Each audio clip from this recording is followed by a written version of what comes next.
I'm back. As I mentioned at the end of my last video, I took a short break from YouTube for like a week or two just to rest up because my mental health has not been great. I thought taking the break would help, but it honestly hasn't, and I still don't feel great. But I figured if nothing else, I didn't want my break to be super long, and I thought maybe posting content and being able to interact with you guys would hopefully help me feel a little bit better. So here we go. Welcome back to another episode of 10 Years Later, where I talk about albums from the 2010s that were either impactful to me, impactful to music in general, very popular, or just worth revisiting 10 years later for good or bad reasons. Interestingly, I'm pretty sure this is the first episode of 10 Years Later where I will be talking about a record that is not classified as an album. Because as you can tell from the title, the record we'll be talking about today is the 2010 Ed Sheeran EP, Loose Change. At this point, I don't need to reintroduce Ed Sheeran to you guys. He is a wildly successful pop star and someone I have reviewed a lot both on my blog and on this channel. On my blog I reviewed his first 3 studio albums plus Multiply and Divide, and on this channel I reviewed his latest album, the No. 6 Collaborations project that released last year. All those links are in the description for you guys to check out, even though the plus Multiply and Divide reviews are not detailed whatsoever, and honestly I look back and think that they kind of suck. Regardless, Ed is massively popular, but this EP came at a time where he was not known, where he had yet to really hit it big. It was an independently released EP, and it did initially feature his breakout single, The A-Team, on it, though retrospective releases have replaced that track with Let It Out because The A-Team became the lead-off single for Plus. Thus, this EP is 8 tracks and roughly 32 minutes, though that is a little stretched out given that the final cuts on the EP are a live track and a remix. I was mostly interested in looking back at this release because there are plenty of tracks that I have very much enjoyed on this EP. I had never gotten to listen to it in its entirety, but back in 2015 when I was getting into Ed's music and listening to a lot of it through Pandora, because I used to use Pandora a lot before Spotify, many of the songs from this EP were in very heavy rotation for me, probably thanks in no small part to the fact that in 2015 he released the 5 compilation box set, which featured some of his old pre-fame EPs, which meant that a number of songs from this record started to come back to the forefront, I suppose. And given that back then and even now I enjoyed tracks like Let It Out, Little Bird, and One Night, I wanted to look at the rest of the EP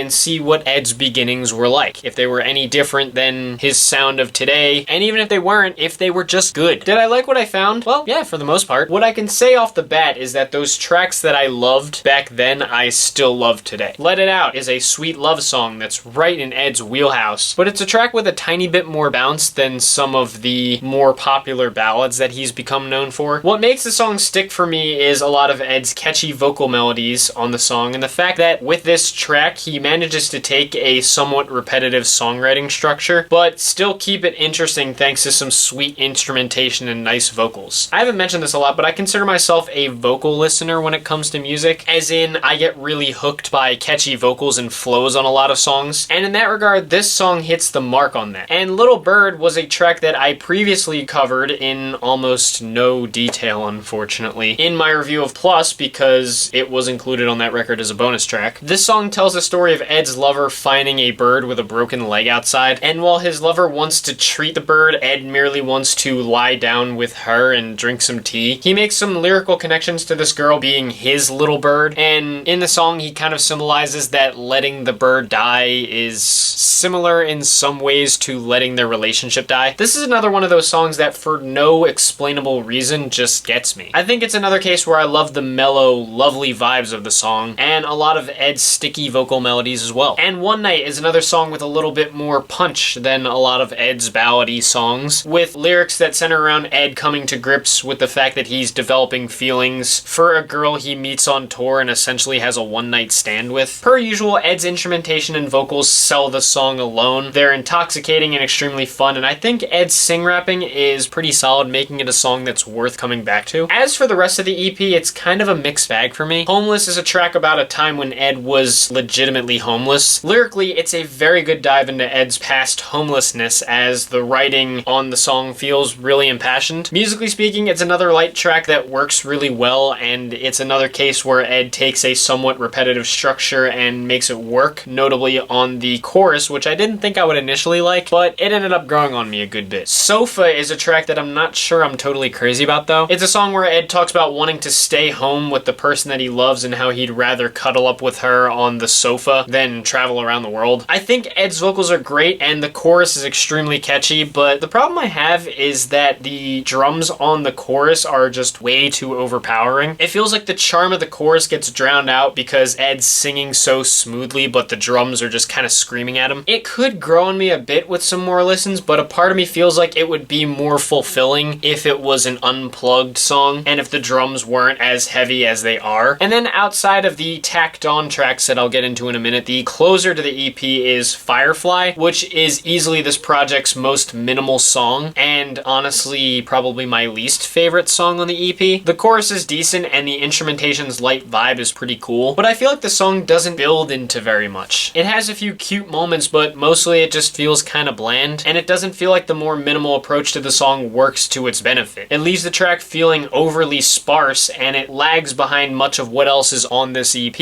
and even a lot of what's on his newer records, which I like a lot more than most other people do. Now, I mentioned that there are two tacked on final tracks on this EP, and I think they slingshot between two extremes. One of them is really great, one is really bad. The great one is the first of the two, a live version of The City performed at Sticky Studios in Windlesham, Surrey. I actually talked about The City, again with almost zero detail, when I reviewed Plus on my blog, and I was okay with the song, but I didn't really love it. In the review, I mentioned that I thought the verses were fun, but that the chorus wasn't as fun. Though hearing this live version of it, it's honestly way better than the original version, because the faster pacing of Ed's performance makes the song a whole lot more captivating. The combination of Ed's beatboxing and energetic guitar playing is pretty great, and Ed's impassioned vocals are pretty fantastic as well. I've always been a huge fan of Ed as a live performer, and I think this particular track really proves it. To me, I would honestly say this live version greatly outdoes the studio version, and it stands as a pretty great showcase of Ed's talents in a live setting. Though the worst of the two tacked on tracks is the EP's closer, which is a dubstep remix of Firefly produced by Bravado. I'll be honest, this track was really hard to sit through. I'm sure Ed was just kind of experimenting, but here's how I look at it when I think of Firefly. Firefly is not the type of song that fits for a dubstep styled remix. As I mentioned earlier, it's easily the most sparse and minimal song on the EP, so hearing it with this goofy ass, bright, sunny production honestly does nothing for it. I don't blame Ed for wanting to try a different sound on this EP, but this particular remix is just a droning mess that I can't believe made the cut on the original release of the EP. Overall though, I think Loose Change is still a pretty good listen, even if it's far from Ed Sheeran's best work. Going back to it, it feels a little less ballad driven than some of Ed's recent work, as despite having a number of love songs on it, the tracks feel like they have a little more punch and bounce than songs like Perfect and Thinking Out Loud that a lot of audiences have come to know him for. And I think many of the songs on here succeed thanks to Ed's natural charm in terms of vocals and instrumentation. As like I said, he proves to have this uncanny ability to take songs with rather repetitive structures and still make them pretty nice listens. I've kind of felt like Ed Sheeran is one of those artists that I honestly like for reasons I'm not 100% sure I can explain. And I think it's because he has what I've in the past referred to as the unexplainable something. The unexplainable something is basically a term that I have used in the past and continue to use to describe when I am really enjoying any song or any musical body of work, and I can't really properly explain why I enjoy it other than that it just has something that keeps bringing me back to it. And I think Ed Sheeran is an artist who kind of embodies that for me, and this EP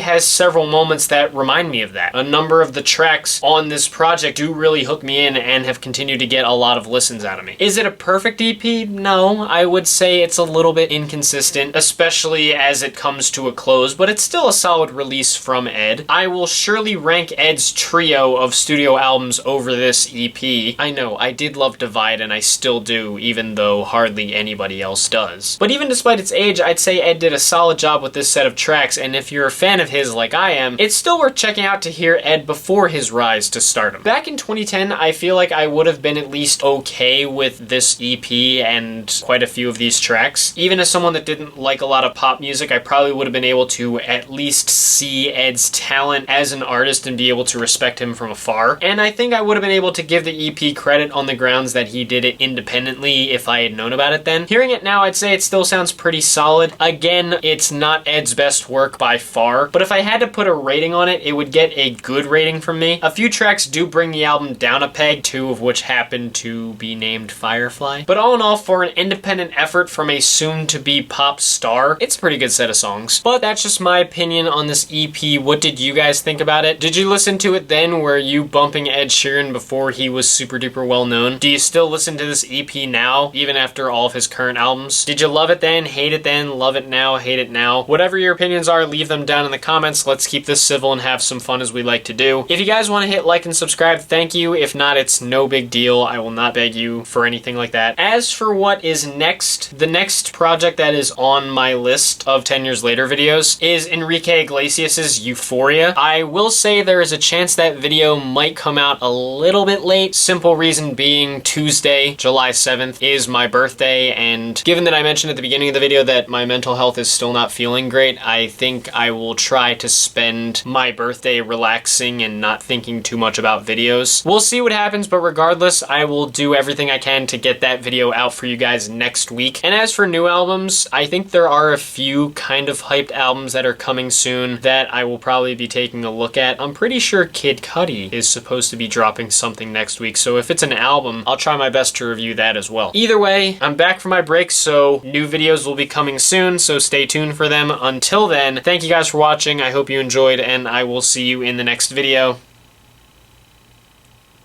Peace.